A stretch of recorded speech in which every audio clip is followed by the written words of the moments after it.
MİQ və sertifikasiya sınaqlar toplusunun 5-ci sınağına baxaq. Birinci sual.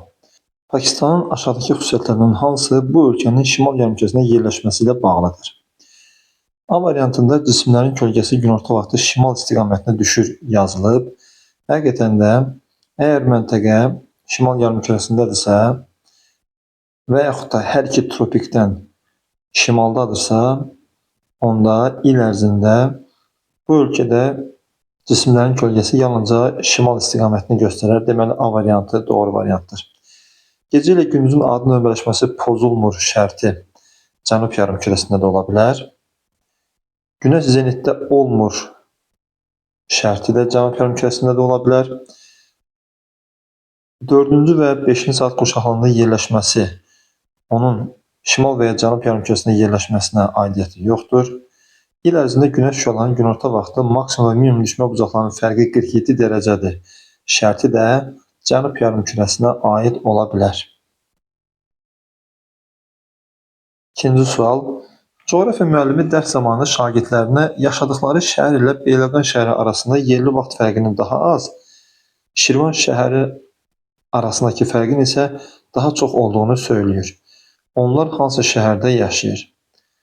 Ölkəmizin siyasi xəritəsindən də gördüyümüz qədər, burada Beyləqan rayonuna daha yaxın, Şirvan şəhərindən daha uzaq olan rayon olaraq Zərdab rayonunu götürmək olar. Yəni, A variantında Salyan, C variantında Neftçala, D variantında Şabran və Y variantında Xaçmaz şəhərləri coğrafi uzunluq olaraq Şirvan şəhərinə daha yaxındır. Zərdab şəhəri isə Beyləqan şəhəri ilə təxminən eyni coğrafi uzunluğa malikdir. Cavab B variantı. Üçüncü sual. Günəş şüalarının eyni anda ildə bir dəfə günorta vaxtı bərabər bucaq altında göründüyü iki məntəqə haqqında doğru fikirləri müəyyən edək. 1. Məntəqələr eyni enlik yalnız müxtəlif uzunluqlarda yerləşə bilər. Bu fikir doğrudur. Belə ki, əgər eyni vaxtda günəş şüaları eyni bucaq altında düşürsə, deməli, bu məntəqələrin enlikləri bərabər olmalıdır. Birinci şərt doğrudur. Birinci şərtin olmadığı variantları silirəm. İkinci şərtə baxaq.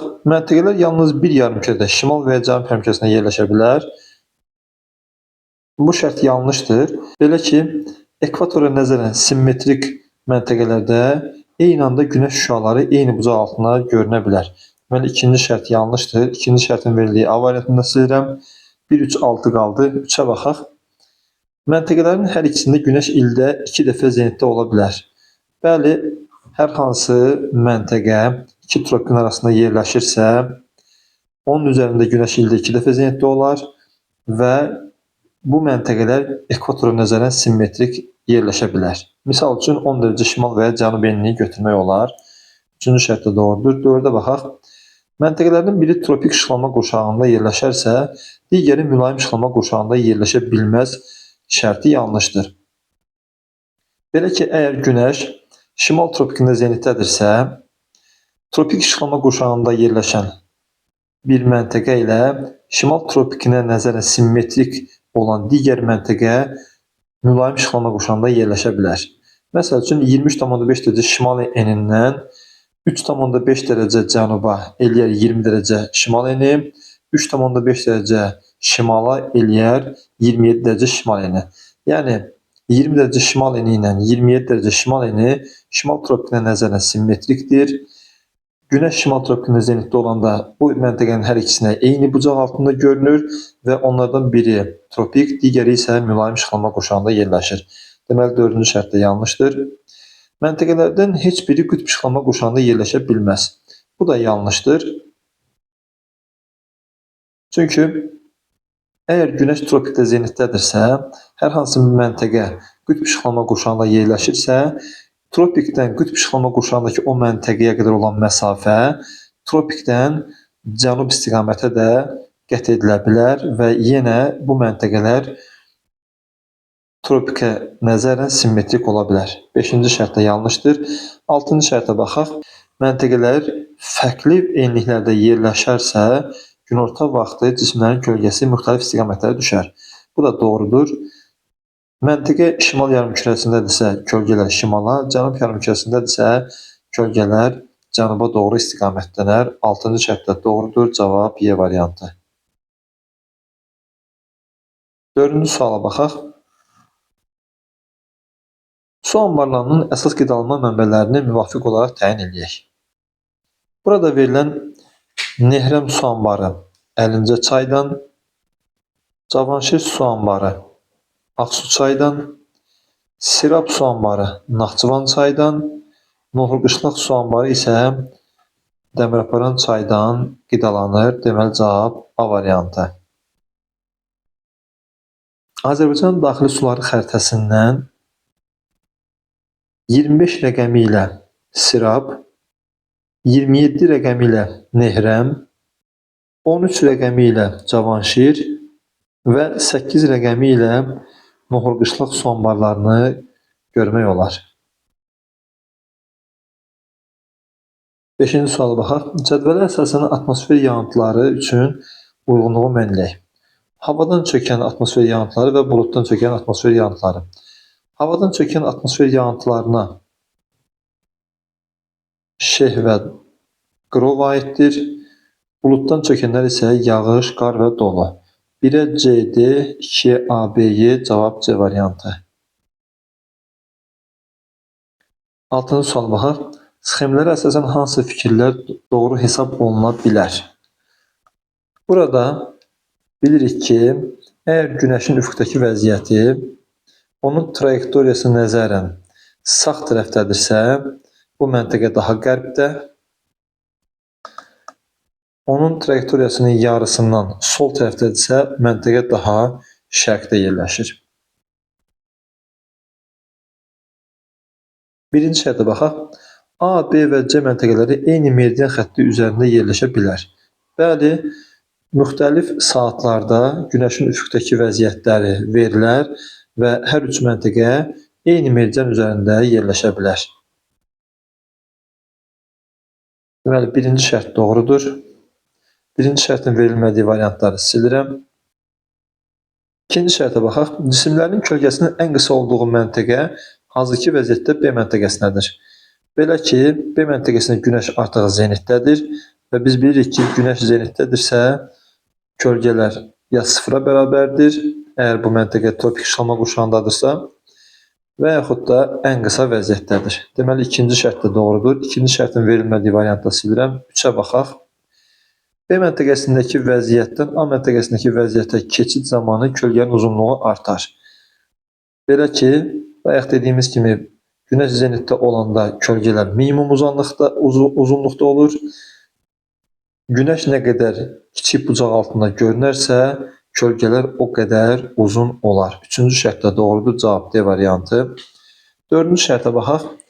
Eyni vaxtda günəşin bu vəziyyətinə əsasən ən şərqdəki məntəqə C məntəqəsidir. Sualımızı izah etməmişdən də qabaq demişdik ki, C məntəqəsi qərbdə yerləşir, daha qərbdə yerləşir. Dördüncü şərt yanlışdır. Dördüncü şərtin verildiyi variantı silirəm. Bu məntəqələrin heç biri mülayim işıqlanma qurşağında yerləşə bilməz şərti yanlışdır. Günəşin göründüyü bütün enliklərdə yerləşə bilər. Bu məntəqələr 5-ci şərtdə yanlışdır. A məntəqəsindəki vəziyyət şərq yarımkürəsində müşahidə edilə bilməz şərti yanlışdır. Günəş bütün yarımkürələrdə müəyyən bucaqla görünür və görünə bilər. 6-cı şərtdə yanlışdır. 7-ci suala baxaq. Doğru fikirləri müəyyən edək. Subduksiya zonasında sönmüş vulkanlara rast gəlinmir.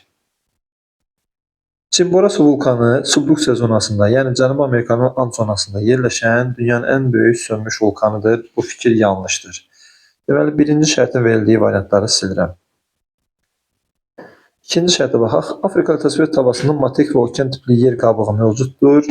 Bəli, Cənubi Amerika ilə və ya Hind Avstraliya ilə və ya Antarktida ilə toqquşduğu yerdə və ya aralandığı yerdə Afrika təsvir tabasının okean tipli yer qabığı var. Deməli, ikinci şərt doğrudur.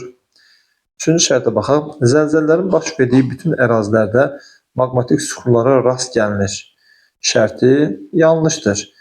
Zəlzələlər qalın çökmə süxurlarla örtülü ovalıqlarda da baş verə bilər. Deməli, üçüncü şərt yanlışdır. Üçüncü şərtin verildiyi variantı silirəm. Ölkəmizdə bütün geoloji eraların çöküntülərinə rast gəlinir şərti yanlışdır. Arxeik və proterozoy eralarının çöküntüləri yoxdur.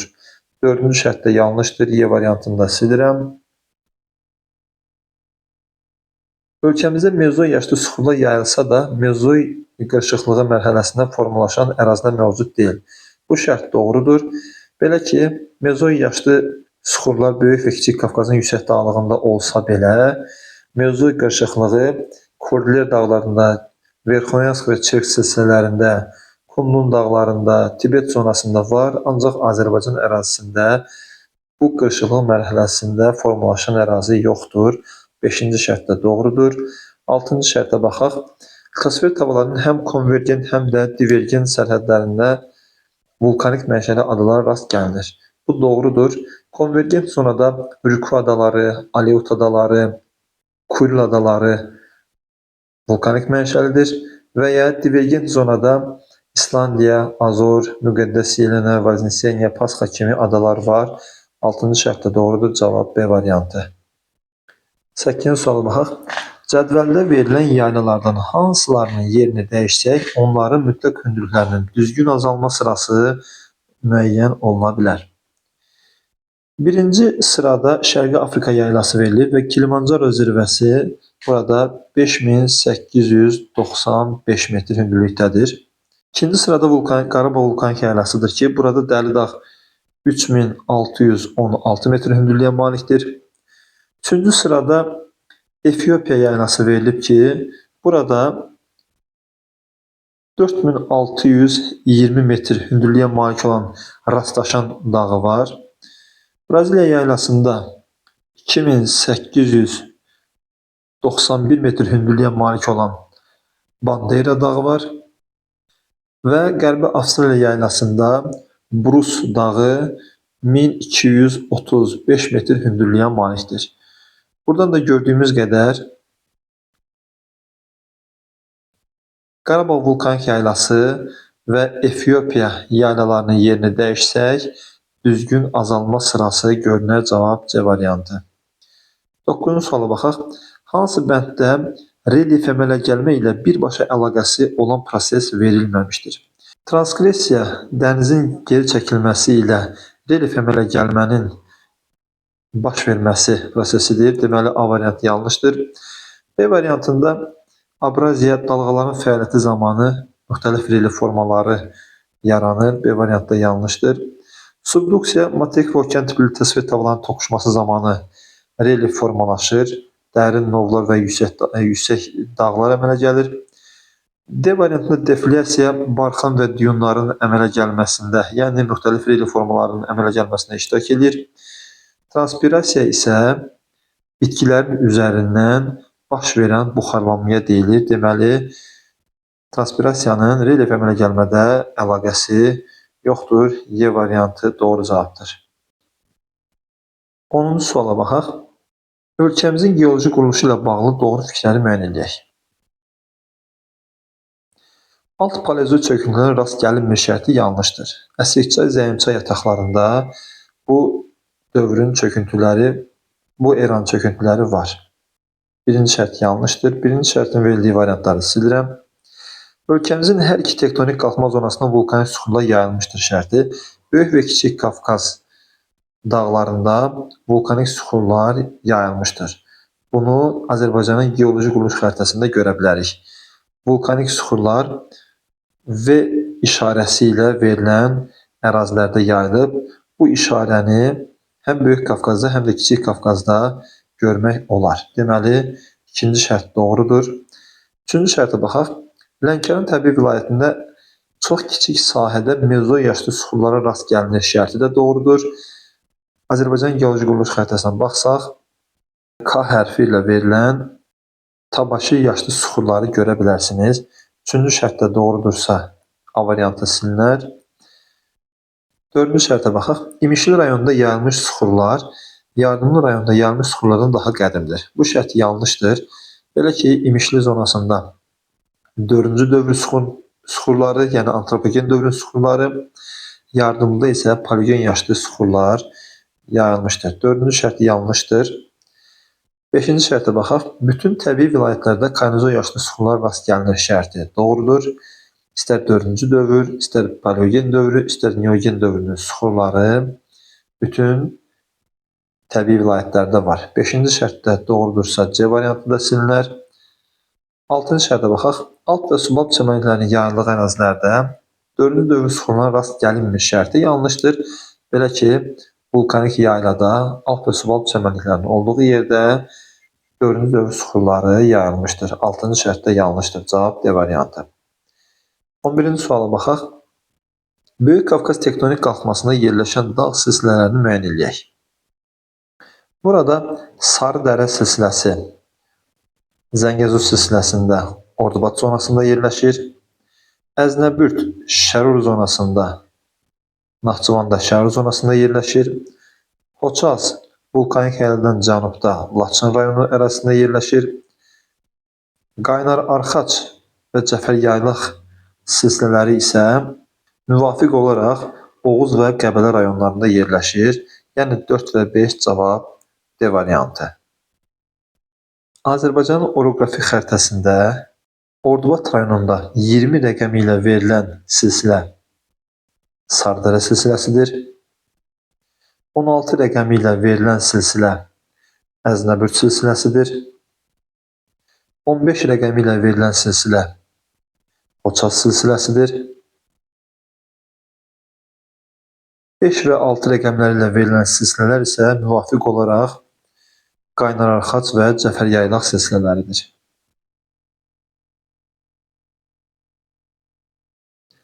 12-ci suala baxaq. Dağın ətəyində atmosfer təzyiqi normal atmosfer təzyiqindən 50 mm civə sütunu daha azdır. Deməli, biz dağın ətəyini 710 mm civə sütunu təzyiqə malik olduğunu qeyd edə bilərik. Dağın ətəyi ilə zirvəsi arasında temperatur fərqi 59 dərəcə Farenheitə bərabərdir. Deməli, zirvə ilə ətək arasında temperatur fərqi 59 dərəcə Farenheit təşkil edir. Zirvədəki atmosfer təzyiqini müəyyən edək. Öncə dağın nisbi hündürlüyünü təyin edək. 59 dərəcə Farenheiti Selsiyə çevirmək üçün Selsi bərabərdir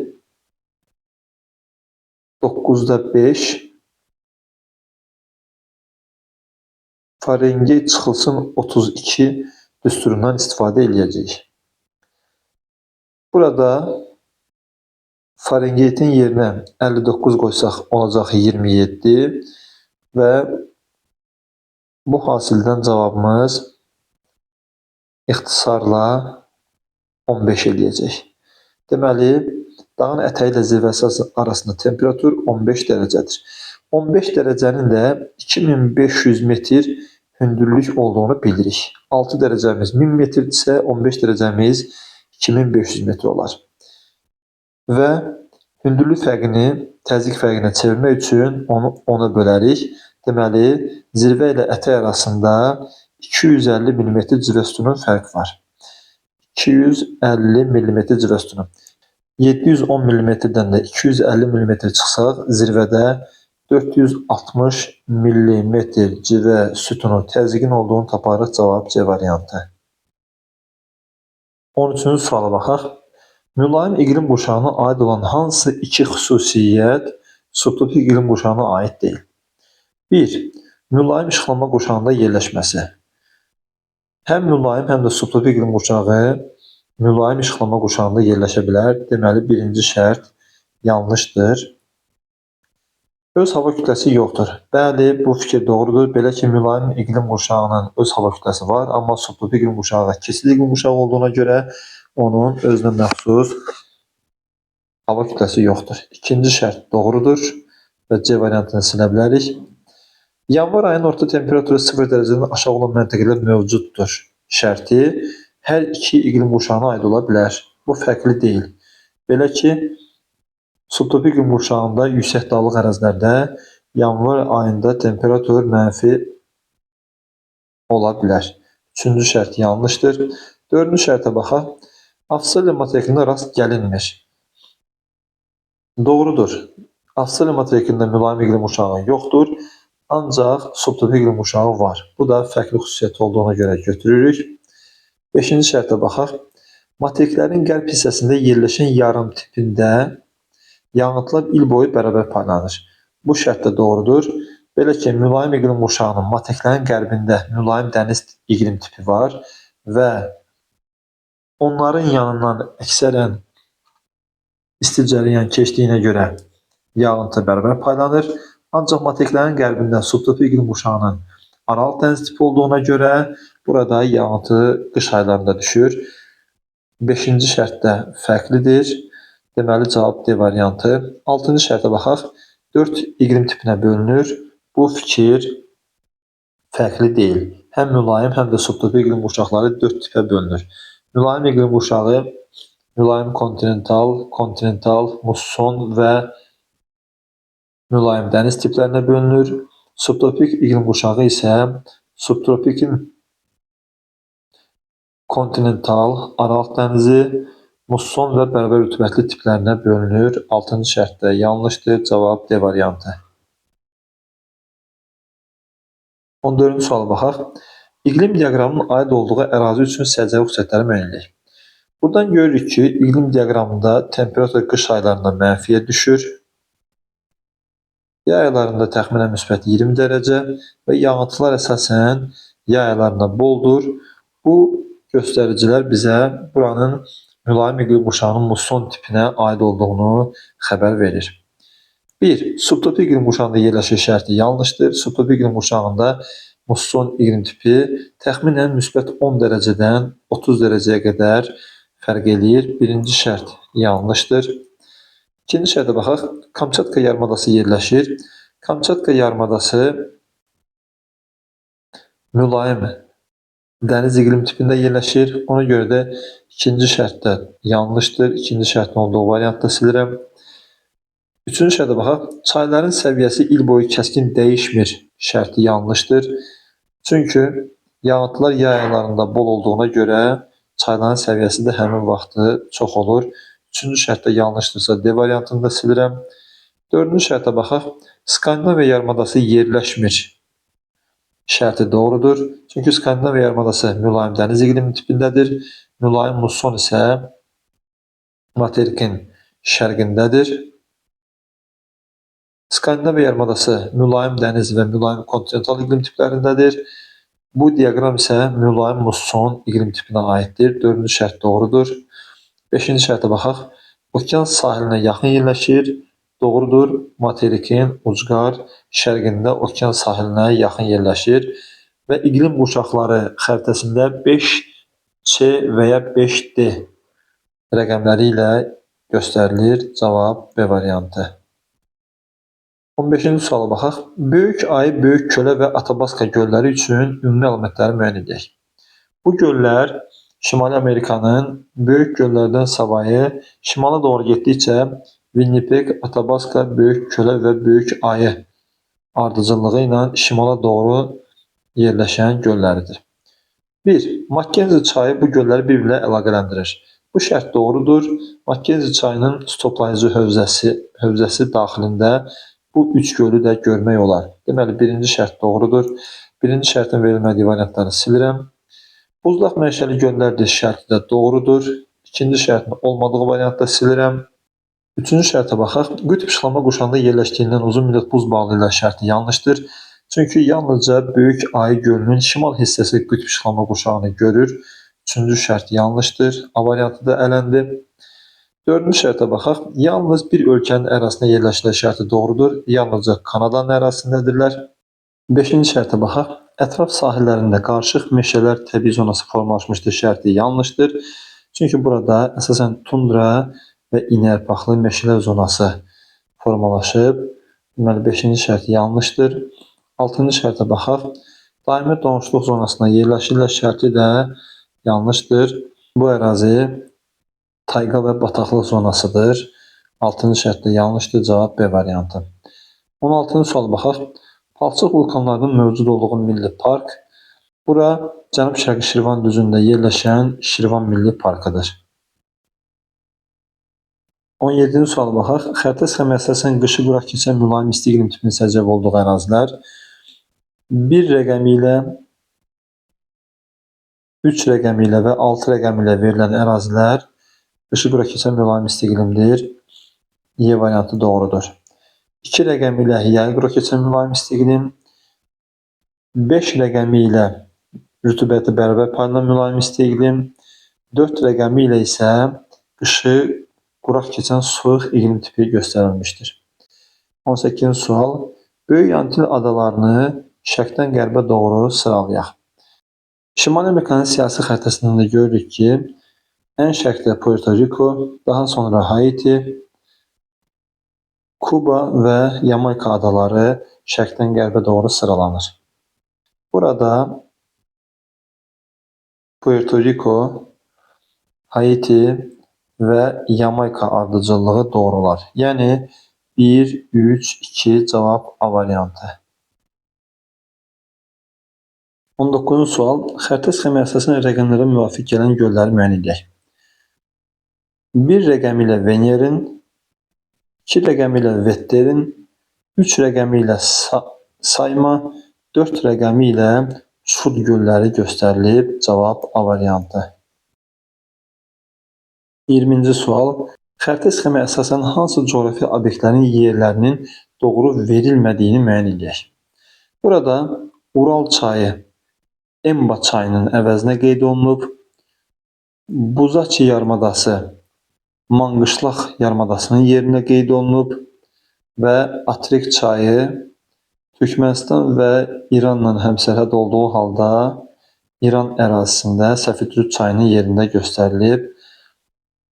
Ural və Atrik çayları Buzaçi yarımadası cavab C variantı.